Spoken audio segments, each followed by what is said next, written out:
YS Vivekananda Reddy కూతురు సునీత ఆదివారం వేంపల్లిలో విలేకరుల సమావేశంలో మాట్లాడారు.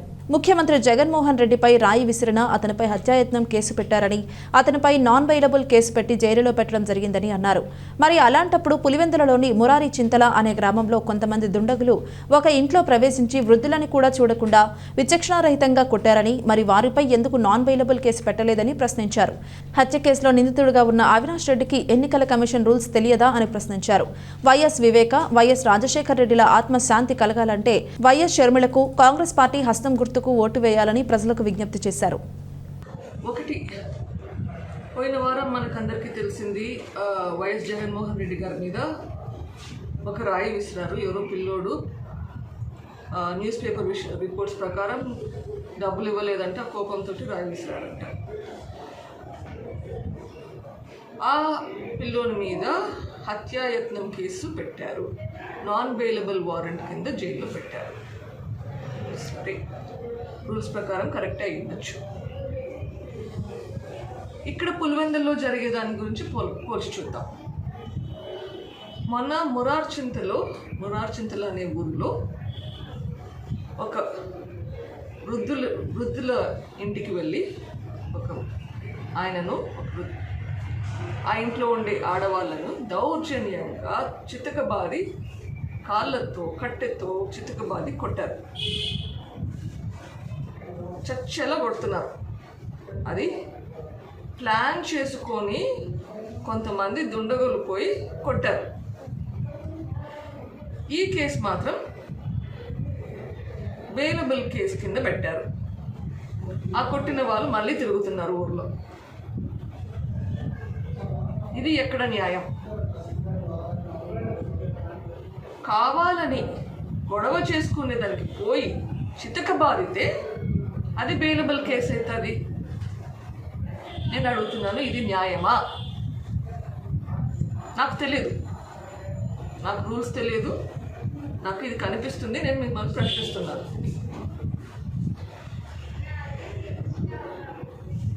ఈ సంఘటన జరిగినాక మొన్న మీకు ప్రెస్ ద్వారా చెప్పాను, ఇట్లా మురారి చింతలో ఒక సంఘటన జరిగింది అని. ఇది బయట పెట్టంగానే అక్కడ అవినాష్ రెడ్డికి, వైఎస్ఆర్సీపీ పార్టీకి టెన్షన్ మొదలైంది. ఇంకా ఎప్పుడు ఇట్లా చేయకూడదు ఈ ఎలక్షన్ల వరకు అని ఆర్డర్స్ పాస్ చేసేసారు వాళ్ళ మనుషులకి. భయం పుట్టుకుంది. ఎందుకు? మనము మన గొంతు విప్పి అరుస్తున్నాము, చెప్తున్నాము ఇట్లా అన్యాయం జరిగింది అని. మళ్ళీ ఇట్లాంటి జరగకుండా ఉండాలని జాగ్రత్త పడుతున్నారు. అదే కదా మనకు కావాల్సింది. మన ప్రదేశంలో ఇట్లాంటి గొడవలు జరగకూడదు, మంచిది. భయపడుతున్నారు, ఇట్లాంటి జరగకూడదు. I welcome that decision. Now ఇప్పుడు నేను మీకు అందరికీ చెప్పేది, ఇది మంచి శుభవార్త మనకి. ఇప్పుడు ఇట్లా అరాచకాలు చేయడానికి భయపడతారు. దయచేసి బయటకు వచ్చి మీకున్న విషయాలు, మీకున్న ప్రాబ్లమ్స్ అన్నీ బయట పెట్టండి. ఎక్కడెక్కడ గొడవ చేస్తున్నారో బయట పెట్టండి. మనకి న్యాయం జరగాలంటే మనం పోరాడగలిగే శక్తి ఉండాలి మనకి. ఇప్పుడు వివేకానందరెడ్డి గారికి అన్యాయం జరిగిందని నేను పోరాడుతున్నాను. ఎందుకంటే మళ్ళీ ఇటువంటి సంఘటనలు జరగకూడదు ఇక్కడ అని చెప్పి. మీకందరికీ వివేకానందరెడ్డి మీద మమకారం ఉంది, అభిమానం ఉంది, అది స్పష్టంగా కనిపిస్తుంది. ధైర్యం తెచ్చుకొని బయటికి రండి. మీరు మీ వాళ్ళందరికీ చెప్పి నిందితులకు ఓటు వేయొద్దు అని చెప్పండి. న్యాయాని కోసం పోరాడదాం. ఇంకొకటి, ఇది ఎలక్షన్ కమిషన్ గైడ్లైన్స్.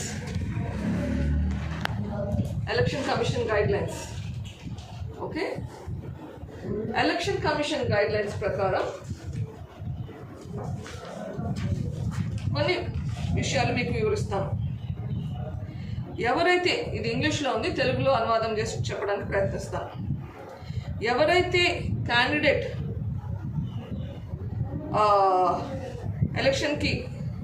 ఎలక్షన్లో పోటీ చేయాలని కంటెస్ట్ చేస్తారో వాళ్ళకి కొన్ని రూల్స్ ఉన్నాయి. ఈ గైడ్లైన్స్ క్రిమినల్ యాక్టివిటీస్ గురించి, వాళ్ళ మీద ఉండే క్రిమినల్ యాక్టివిటీస్ గురించి ఏం చేయాలా అన్నదానికి guidelines. Criminal antecedents of political parties and candidates.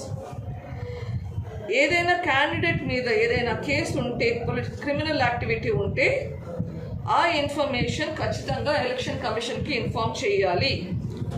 అది బోల్డ్ లెటర్స్తో రాసి పెండింగ్ కేసెస్ అఫిడవిట్లో పెట్టాలి. ఏదైనా పొలిటికల్ పార్టీ ఇటువంటి క్యాండిడేట్స్కి టికెట్ ఇస్తుంటే ఆ ఇన్ఫర్మేషన్ ఆ పొలిటికల్ పార్టీ కూడా డిక్లేర్ చేయాలి, న్యూస్ పేపర్స్లో ఫర్నిష్ చేయాలి. లోకల్ న్యూస్ పేపర్స్లో, నేషనల్ న్యూస్ పేపర్స్లో రెండిట్లో ఫర్నిష్ చేయాలి. They say the candidate as well as the concerned political party shall issue a declaration in the widely circulated newspapers in the locality about the antecedents of the candidate and also give wide publicity in electronic media. When we say wide publicity, we mean that the same shall be done at least thrice after filing the nomination papers. So కనీసం 3 సార్లు news పేపర్లలో publicity వచ్చేలా candidate తరపున party ఎవరున్నారో వాళ్ళు ఈ information 3 సార్లు news పేపర్లో పబ్లిష్ చేయాలి.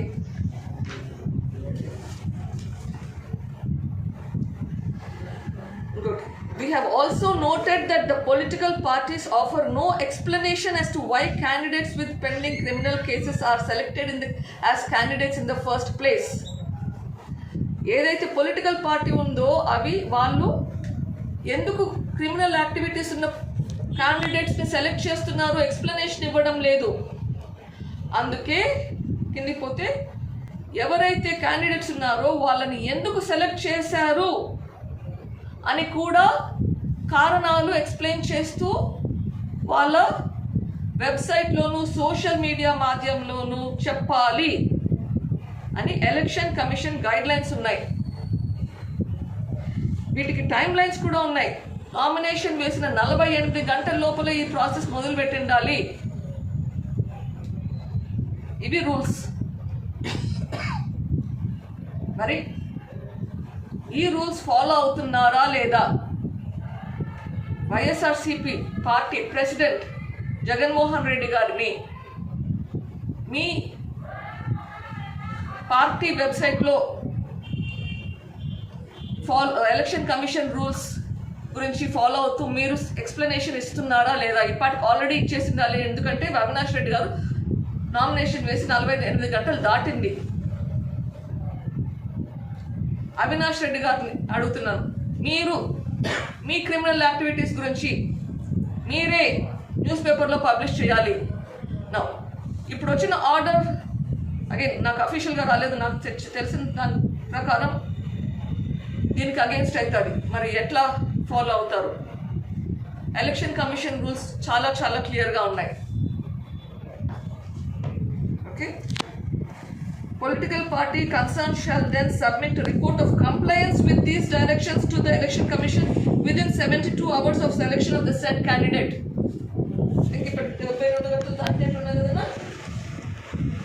ఇది ఫుల్ఫిల్ చేశారా లేదా అన్నది 72 గంటల్లో ఎలక్షన్ కమిషన్కి సబ్మిట్ చేసి ఉండాలి. ఏదైనా తప్పు పని చేస్తే దానికి జైలు శిక్ష పడితే 2 ఏళ్ల కంటే ఎక్కువ శిక్ష పడితే వాళ్ళు కంటెస్ట్ చేయకూడదు. అది తెలిసిందే. వాళ్ళు 2 ఏళ్ల తర్వాత 6 సంవత్సరాలు కంటెస్ట్ చేయలేరు. అంటే 2 ఎలక్షన్లన్నా కంటెస్ట్ చేయలేరు. కాకపోతే ఇంత ఘోరంగా హత్య చేయబడిన వివేకానంద రెడ్డి గారికి నిందితుడుగా ఉన్నప్పుడు కేసులో ఉంటే మరి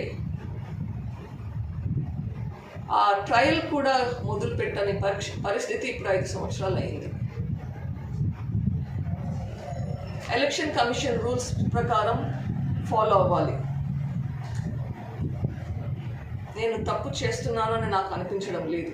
ఎందుకంటే ఎలక్షన్ కమిషన్ రూల్స్ ప్రకారం మనస వాచ పాటిస్తే ఎవరైనా తప్పు చేసింటే ఆ ఇన్ఫర్మేషన్ ప్రజలకు తెలియాల్సిన అవసరం ఉంది. ఓకే, సో ప్రజలు నిర్ణయించుకోవాలి, మీరు న్యాయం వైపు ఉన్నారా, నిందితుల వైపు ఉన్నారా, ధర్మం వైపు ఉన్నారా, హత్యలో నిందితుల వైపు ఉన్నారా, మీరు నిర్ణయించుకోవాలి. మీకోసం పోరాడిన, మీకోసం పనిచేసిన 4 దశాబ్దాలు పనిచేసిన వైఎస్ వివేకానంద రెడ్డి, వైఎస్ రాజశేఖర రెడ్డి గారు ఆత్మకు మీరు ఏం జవాబు చెప్పదలుచుకుంటున్నారు ప్రజలు ఆలోచించుకోవాలి. ఈ ఓటు న్యాయం కోసం, ఈ ఓటు ధర్మం కోసం వేయండి. వైఎస్ షర్మిల గారిని గెలిపించండి. అదేవిధంగా ఎమ్మెల్యేగా ధ్రువ్ కుమార్ రెడ్డి గారిని.